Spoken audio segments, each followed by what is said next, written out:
So you're describing this as a savings vehicle, not necessarily an investment vehicle. And you're saying, hey, that's why Dave Ramsey or Susie Orman, they don't like this whole life insurance is the actual technical strategy. And you're saying that it gives you that buffer. Could you explain to someone new to this how you fill a policy? Like, I know that's very basic for you, but could you just tell them how it works? Because I think most people understand the concept of life insurance. Like, I pay money, and then if I die, my heirs get money. But how is it? How exactly is it a savings vehicle? Yeah, so it's challenging because a lot of people think you put money into a whole life policy and you got to wait 15 to 20 years until you have access to any capital at all.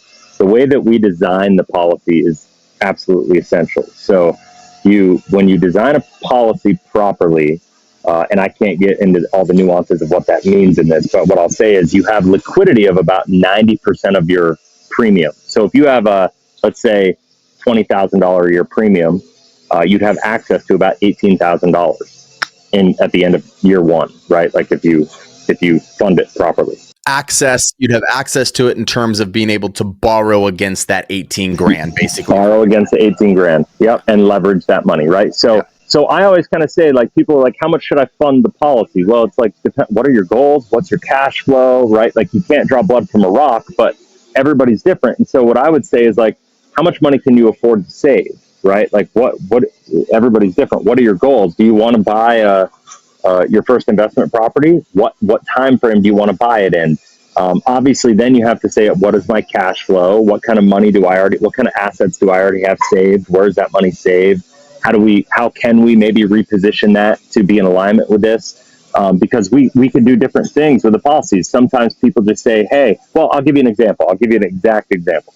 We had a guy come, he flips businesses. He's a very successful business flipper. He's got a net worth of about $50 million.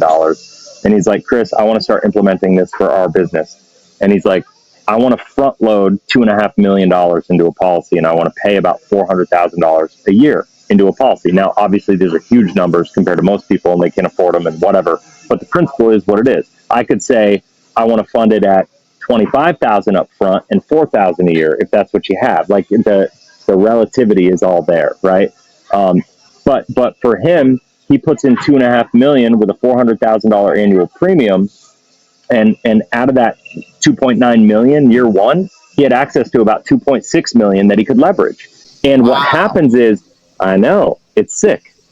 And so he's able to do that for businesses, and then he could take the cash flow from the businesses. What happens on that $2.6 million that if let's say he leveraged it like 100% capacity, that $2.6 million is never going to stop being grown because you're not taking money out of your policy, you're borrowing against your policy, right? So you're going to pay the interest, you're going to pay an interest rate to the insurance company for borrowing your money.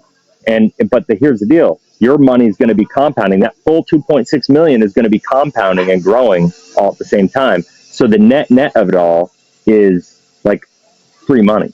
So that insurance company is giving you a great interest rate to borrow that money because they know it's backed by an asset that they own. It's literally like in their account. Yeah, it's like a cashback loan. Yeah. It's a cash-backed loan, which is obviously the most secure loan you could ever want for the insurance company to give it to you. I think there's a principle that people ask me all the time, like, oh, what are the steps to become successful? And if someone's getting started, there's this book called The Richest Man in Babylon. I'm not sure if you've ever read it, but it just talks about the basics of financial freedom and independence. And it starts with that. It starts with the discipline to put money away every month. And I think the most powerful way to do it, I mean, all the financial people tell you to do this, Tony Robbins teaches to do this, is like put money in a place where you can't get it super easily and have it be like a bill. Have it come out of your account automatically like a bill.